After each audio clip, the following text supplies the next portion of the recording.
ओम शांति। आज 4 जून 2022 के साकार मधुर महावाक्य हैं। आज की मधुर मुरली में जगदम्बा की महिमा और बच्चों की जिम्मेवारी क्या है, इसको बाबा ने विस्तार से समझाया। जगदम्बा के बच्चे, आप भी कामधेनु हो, अर्थात सबकी मनोकामनाएं पूर्ण करने वाले हो। तो बच्चों की ये जिम्मेवारी बनती है कि सबको बाप का परिचय दें। बेहद का बाप जो सुख देने वाला है, वो सुख सबको देना है, तो उसके लिए घर घर में बाबा का पैगाम देना है। कांटों को फूल बनाने की सेवा करनी है, बाबा का मददगार बनना है। सेवा भी कैसे करनी है?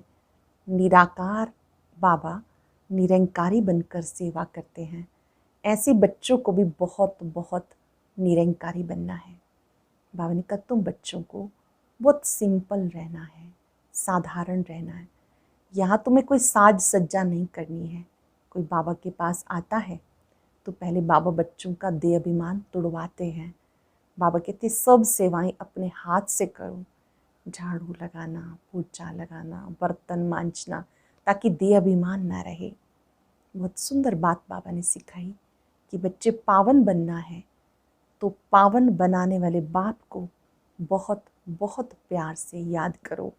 सिवाय याद के आत्मा पावन नहीं बन सकती। ऐसा कोई काम नहीं करना जिससे सतगुरु की निंदा हो। सुनते हैं बाबा के मधुर बोल। बाबा के शब्दों में बाबा बोले, मीठे बच्चे, तुम जगत अम्बा कामधेनु के बच्चे और बच्चियां हो। तुम्हें सबकी मनोकामनाएं पूर्ण करनी है। अपने बहन भाइयों को रास्ता बताना है। तुम जगत अम्बा कामधेनु के बच्चे और बच्चियां हो। तुम्हें सबकी मनोकामनाएं पूर्ण करनी है। अपने बहन भाइयों को सच्चा रास्ता बताना है। कुछ न, तुम बच्चों को बाप द्वारा कौन सी रिस्पॉन्सिबिलिटी मिली हुई है? कौन सी मिली हुई है? बच्चे, बेहद का बाप बेहद का सुख देने आया है, तो तुम्हारा फर्ज है घर घर में पैगाम दो। बाप का मददगार बन, घर घर को स्वर्ग बनाओ। कांटों को फूल बनाने की सेवा करो। बाप समान निरंकारी निराकारी बन सबकी खिदमत करो। सारी दुनिया को रावण दुश्मन के चंबे से छुड़ाना, ये सबसे बड़ी रिस्पॉन्सिबिलिटी तुम बच्चों की है। सारी दुनिया को रावण दुश्मन के चंबे से छुड़ाना, ये सबसे बड़ी रिस्पॉन्सिबिलिटी तुम बच्चों की है। गीता, माता ओ माता, तू है सबकी भाग्य विधाता। ओम शांति। ये माता की महिमा भारत में ही गाई जाती है। जगदम्बा बरोबर भाग्य विधाता है। इसका नाम रखा हुआ है कामधेनु, अर्थात सब कामनाएं पूर्ण करने वाली। ये वर्षा उनको कहाँ से मिलता है? शिव बाबा द्वारा जगत अम्बा जगत पिता को वर्षा मिलता है। बच्चों को निश्चय हुआ है कि हम आत्माएं हैं। आत्मा को देख नहीं सकते, जान सकते हैं। जीव और आत्मा है। आत्मा अविनाशी है, शरीर तो विनाशी है, जो इन आँखों से देखा जाता है। आत्मा का साक्षात्कार होता है। कहते विवेकानंद को आत्मा का साक्षात्कार हुआ, परंतु समझ ना सका। बच्चे समझते हैं हम अपनी आत्मा का साक्षात्कार करेंगे तो जैसे बाप का भी करेंगे। आत्मा का करेंगे तो बाप का भी करेंगे। जैसे आत्मा है वैसे आत्माओं का बाप है, कोई फर्क नहीं। बुद्धि से जाना जाता ये बाप है, ये बच्चा है। सब आत्मा इस बाप को याद करती हैं। इन आँखों से ना अपनी आत्मा को ना बाप की आत्मा को देख सकते। वो है परम आत्मा, परम धाम में रहने वाला सुप्रीम परमात्मा। भक्ति मार्ग में भी नोदा भक्ति करते हैं तो उनको साक्षात्कार होता है। ऐसे नहीं कि उनकी आत्मा इस शरीर में इस समय है, नहीं, उनकी आत्मा तो पुनर्जन्म में चली गई। भक्ति मार्ग में जो जो जिस जिस भावना से जिसको पूजते हैं उनका साक्षात्कार होता है। ढेर चित्र बैठ बनाए, जिसको गुड़ियों की पूजा कहा जाता। भावना रखने से अल्पकाल सुख का भाड़ा थोड़ा मिल जाता है। तुम्हारी बेहद सुख की बात निराली है। तुम जानते हो हम स्वर्ग की बादशाही लेते हैं। भक्ति से कोई स्वर्ग में नहीं जाते। जब भक्ति मार्ग पूरा होता, दुनिया पुरानी होती है, तब फिर कलयुग के बाद सतयुग, नई दुनिया आएगी। कोई की बुद्धि में नहीं बैठता।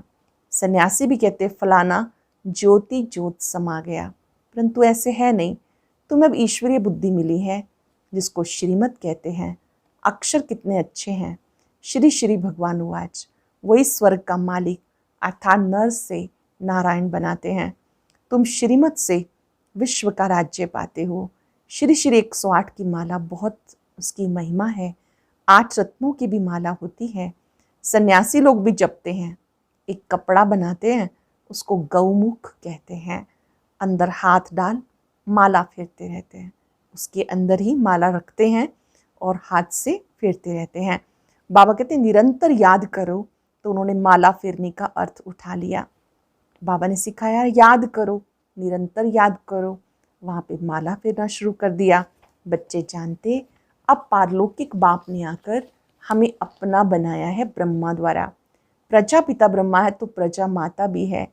जगदम्बा को जगत की माता और लक्ष्मी को विश्व की महारानी कहा जाता। विश्व अम्बा कहो, जगत अम्बा कहो, बात एक ही है। तुम बच्चे हो तो ये कुटुंब हो गया। तुम बच्चे भी सबकी मनोकामनाएं पूर्ण करने वाले हो। जगदम्बा के तुम बच्चे बच्चियां हो। बुद्धि में नशा रहता, हम अपने बहन भाइयों को रास्ता बताएं। बात बहुत सहज है। भक्ति में तो तकलीफ बहुत है। कितने हठ योग प्राणायाम आदि करते, नदी में जाके स्नान करते, बहुत तकलीफ लेते। अब बाबा कहते तुम थक गए हो। ब्राह्मणों को ही समझाया जाता है, जो समझते हैं निराकार परम पिता परमात्मा से हमारा क्या संबंध है। शिव बाबा अक्षर शोभा देता है, रुद्र बाबा भी नहीं कहेंगे। शिव बाबा अक्षर स्वीट लगता है, रुद्र बाबा नहीं कहेंगे। कहते हैं शिव बाबा ये बहुत इजी है। नाम तो और भी ढेर हैं, परंतु ये एक्यूरेट है शिव बाबा। शिव माना बिंदी, रुद्र माना बिंदी नहीं। भले कहते भी हैं शिव बाबा, परंतु समझते कुछ भी नहीं। शिव बाबा और तुम सालिग्राम हो। अब तुम बच्चों के सिर पर रिस्पॉन्सिबिलिटी है। जैसे गांधी आदि समझते थे भारत को इन फॉरेनर्स से मुक्त करना है, वह तो हुई हद की बातें। बाप तुम बच्चों को रिस्पॉन्सिबल बनाते। खास भारत आम सारी दुनिया को माया रावण दुश्मन से छुड़ाना है। इन दुश्मनों ने सबको बहुत दुख दिया है। इन दुश्मनों ने बहुत दुख दिया, उस पर जीत पानी है। जैसे गांधी ने फॉरेनर्स को भगाया, ये रावण भी बहुत बड़ा फॉरेनर है। द्वापर में रावण घुस आता है, किसी को पता नहीं पड़ता। रावण आकर सारा राज्य छीन लेता है। ये सबसे पुराना फॉरेनर है। रावण सबसे पुराना फॉरेनर, जिसने भारत को ऐसा कंगाल बनाया। उनकी मत से भारत ऐसा श्रेष्ठाचारी, शिव बाबा की मत से ही श्रेष्ठाचारी, रावण की मत से भ्रष्टाचारी बनता है। इस दुश्मन को भगाना है। श्रीमत मिलती है, ये कैसे भागेगा। तुम्हें बाबा का मददगार बनना है। मेरे बनकर फिर पर मत पे चले तो गिर पड़ेंगे। मेरे बनकर पर मत पे चले तो गिर पड़ेंगे, ऊंच पद पा नहीं सकेंगे। गाया जाता हिमते बच्चे मदते बाप, तुम खुदाई खिदमतगार। खुदा आकर तुम्हारी खिदमत करते हैं, उनको याद करते हैं। हे पतित पावन आओ। खिदमत करने वाले को सर्वेंट कहा जाता। बाबा कितने निरंकारी निराकार हैं। निरंकारी निर्विकारी बनना सिखाते। आप समान बनाकर कांटों को फूल बनाना है। गारंटी की जाती हम विकारों में नहीं जाएंगे। ये सबसे पुराना दुश्मन है, इस पर जीत पानी है। कोई कोई तो लिखते हैं बाबा हमने हार खाई, और कोई तो बताते भी नहीं। एक तो नाम बदनाम करते हैं, सतगुरु की निंदा कराते हैं, तो वह अपना ही नुकसान करते हैं। तुम बच्चे जानते हो हम शिव बाबा के पोतरे पोतरियां हैं। प्रजापिता ब्रह्मा के बच्चे हैं। ब्रह्मा भी वर्षा शिव बाबा से लेते, तुम भी उनसे लेते हो। बच्चे जानते बाबा से कल्प पहले वर्षा लिया था। आत्मा समझती, आत्मा ही एक शरीर छोड़ दूसरा लेती है, शरीर का नाम पड़ता है। शिव बाबा तो सिर्फ नॉलेज देने के लिए लोन लेते हैं, शिव भगवान उवाच ब्रह्मा तन द्वारा। बाकी जास्ती बातों में जाने की दरकार नहीं। आत्मा निकल जाती फिर क्या होता, कैसे आती, इन बातों में भी जाने से कोई फायदा नहीं। ये तो साक्षात्कार है, जो कुछ होता है साक्षात्कार है। सूक्ष्म वतन का रास्ता अभी खुला हुआ है, बहुत जाते आते हैं। इसमें ज्ञान योग की कोई बात नहीं। भोग लगाते हैं, आत्मा आती है, खिलाते पिलाते हैं, ये सब चिटचैट है। बाबा का बच्चों पर बहुत लव है। तो बच्चे कहते हो बाप दादा हम आए हैं। शिव और प्रजापिता ब्रह्मा है। ब्रह्मा को कहते ग्रेट ग्रेट ग्रैंडफादर। कितना बड़ा सिजरा है। इनको शिव बाबा तो नहीं कहेंगे, यहाँ ये मनुष्यों का सिजरा है। ये कारपोरियल की बात है। सभी बिरादरियों से ये पहला नंबर मुख्य बिरादरी गाई जाती। बड़ा नाटक है ना। अब बच्चे अच्छी रीति समझते, कोई नहीं भी समझते होंगे। इतना तो समझते होंगे बरोबर शिव बाबा सबका बाप है। वर्षा मिलना है दादे से, इनको भी उनसे मिलता है। ब्रह्मा बाबा को भी शिव बाबा से मिलता है। अच्छा ब्रह्मा को भी भूल जाओ, सगाई हो गई बाकी क्या। फिर दलाल को याद नहीं किया जाता। ये दलाल है, सगाई कराते हैं। कहते हे बच्चे आत्माओं से बात करते हैं, आत्मा याद करती है। बाबा आकर हमें पावन बनाओ। बाबा कहते मुझे याद करो तो पावन बन जाएंगे, और कोई उपाय नहीं। शांति धाम से फिर तुम्हें स्वर्ग में भेज देंगे। ये है पियर घर, वो है ससुर घर। पियर घर में जेवर आदि नहीं पहनते, कायदा नहीं है। ये तो आजकल का फैशन हो गया है। इस समय तुम जानते हो हम ससुर घर जाकर ये सब पहनेंगे, मतलब सतयुग में जाएंगे तो ये सब पहनेंगे। शादी के समय कन्या का पहला सब उतार देते हैं, पुराने कपड़े पहनते हैं। तुम जानते हो बाबा हमें श्रृंगार रहे हैं ससुर घर ले जाने के लिए। ससुर घर में 21 जन्म सदा के लिए सुखी रहेंगे। उसके लिए पुरुषार्थ करना पड़े, पवित्र रहना पड़े। ग्रस्त व्यवहार में रहते कमल फूल समान रहना है। ये अंतिम जन्म है। बाबा समझाते पहले अव्यय बिचारी सतो प्रधान भक्ति थी, अब तमो प्रधान हो गई। बॉम्बे में गणेश की पूजा होती है, लाखों खर्च करते हैं। देवताओं को क्रिएट कर उनकी पालना कर फिर डुबो देते, विनाश कर देते। अब तुम बच्चों को वंडर लगता, तुम समझा सकते हो ये क्या रस्म रिवाज है। देवी को जन्म दे, पूजा कर, खिला पिला के शादमाना कर, फिर डुबो देते। वंडर है। तुलसी की शादी कृष्ण से दिखाते, बड़े धूमधाम से शादी करते हैं। फॉरेनर्स ऐसी बातें सुनते समझते शायद ऐसा होता होगा। क्या क्या बैठ बातें बनाई। यहाँ तो जुए आदि की कोई बात ही नहीं। कह देते पांडवों ने जुआ खेला, द्रौपदी को दांव पे रखा। क्या क्या बातें बनाई। इससे राजयोग की बात तो बिल्कुल गुम हो जाती है। बाबा कहते मुझे याद करो, ये तो बिल्कुल सहज है। बुद्धि में आना चाहिए। हम 21 जन्मों के लिए स्वर्ग क्षीर सागर में जाते हैं। अभी ये है विषय सागर। विषय सागर से निकल क्षीर सागर में तुम जा रहे हो। तुम्हारी है नई बातें, मनुष्य सुनकर वंडर खाएंगे। तुम बच्चे समझते हो बरोबर स्वर्ग में हम बहुत सुखी रहेंगे। हम विश्व का मालिक बनते हैं। वहाँ हमारी राजधानी कोई छीन ना सके। अब तो कितनी पार्टीशन है, लड़ते रहते हैं। तुम बच्चों को समझाना है तुम्हारा असल दुश्मन ये रावण है। इस पर तुम कल्प कल्प जीत पाते हो। माया जीते जगत जीत बनते हो। यह है हार जीत का खेल। जानते हो हम विजय ज़रूर पहनेंगे, फेल नहीं हो सकते। विनाश सामने खड़ा है, रक्त की नदियाँ बहेंगी। कितने नाहिक मरते हैं। इसको नर्क, भ्रष्टाचारी, पतित दुनिया कहा जाता। गाते हैं पतित पावन आओ। बाबा कहते जैसे तुम आत्मा स्टार हो, मैं भी स्टार हूँ। जैसे आत्मा ज्योति बिंदु है, बाबा भी ज्योति बिंदु है। तुम ड्रामा के बंधन में बंधे हुए हो, इनसे कोई भी छूट नहीं सकता। नहीं तो मुझे क्या पड़ी जो इस पतित दुनिया में आऊँ। मैं तो परम धाम में रहने वाला हूँ। इस ड्रामा में हर एक अपना अपना पार्ट बचाते हैं। कोई फिक्र की बात नहीं। यहाँ तुम फकुर में हो, नशे में हो, बेफिक्र बादशाह हो। बिल्कुल सिंपल। बाबा कोई तकलीफ नहीं देते, सिर्फ याद करना है और कराना है। बेहद का बाप बेहद का सुख देने आया है। घर घर में तुम्हें निमंत्रण देना है, इतना काम करना है। तुम बच्चों पर भारी रिस्पॉन्सिबिलिटी है। बड़ा कार्य है, जिम्मेवारी है। माया देखो एकदम सत्यानाश कर देती। भारत कितना दुखी हो गया, दुख माया ने दिया। अब तुम बच्चों को बाबा की मदद कर कांटों को फूल बनाना है। जानते हो हमारे इस ब्राह्मण कुल में किस किस प्रकार के फूल हैं।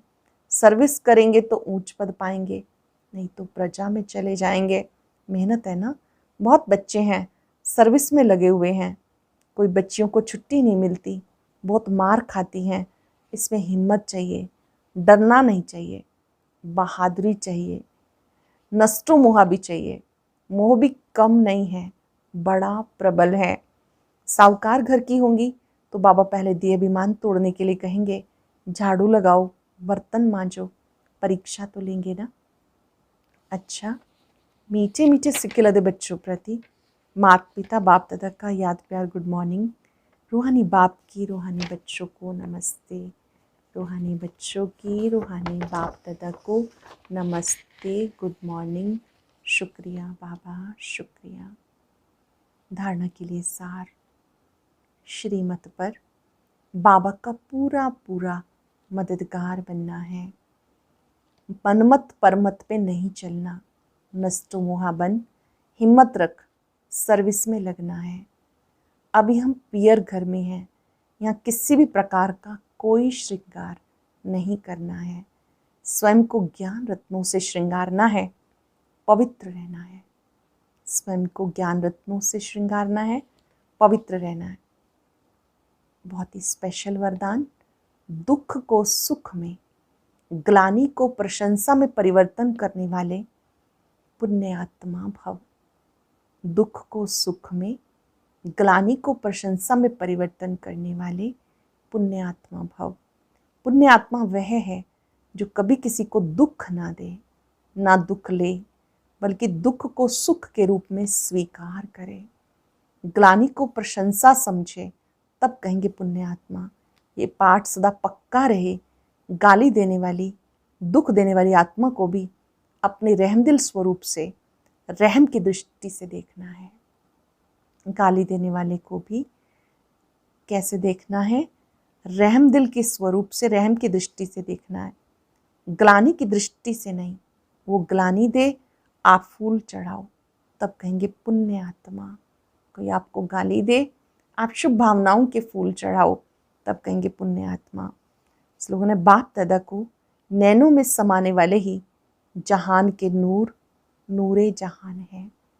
बाप दादा को नैनों में समाने वाले ही जहान के नूर, नूरे जहान है। आज हम अभ्यास करेंगे, मैं पुण्य आत्मा हूँ।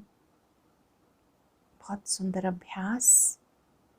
कोई भी बातें आए, दुख को सुख में बदलेंगे, ग्लानि को प्रशंसा में बदलेंगे, नेगेटिव को पॉजिटिव में। मैं पुण्य आत्मा हूँ। कर्म क्षेत्र पर कर्म करते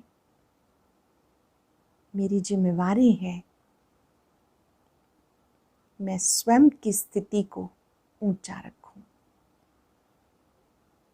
बाबा ने मुझे परिवर्तन करने की सुंदर कला सिखाई है। बाबा से शक्तियां ले, महाज्योति की पवित्र किरणें मुझ आत्मा का शुद्धिकरण कर रही हैं। भ्रिकुटी में चमकती आत्मा चमकदार बन गई है, चमकीली बन गई है। शुक्रिया बाबा, आपने मुझे पुण्य आत्मा बना दिया। शुक्रिया। ओम शांति। इंतजार की घड़ियां खत्म हो चुकी है क्योंकि आ गया है वो तपस्या का दिन जिसका सभी भाई बहनें बेसब्री से इंतजार कर रहे थे। जी हाँ, कल 5 जून रविवार को ज्ञान मानसरोवर पानीपत में योग भट्टी होने जा रही है। समय रहेगा सुबह 10 बजे से साढ़े 4 बजे तक। आप भी इस योग भट्टी का हिस्सा जरूर बने। कार्यक्रम से संबंधित कुछ भी पूछताछ करनी हो तो स्क्रीन पर दिखाए गए नंबरों पर संपर्क करें। और अब सुनते हैं आज का अव्यक्त ज्ञान मोती। ये एक बहुत संस्कारितापूर्ण वीडियो है, जरूर देखें, कोई भी मिस ना करे।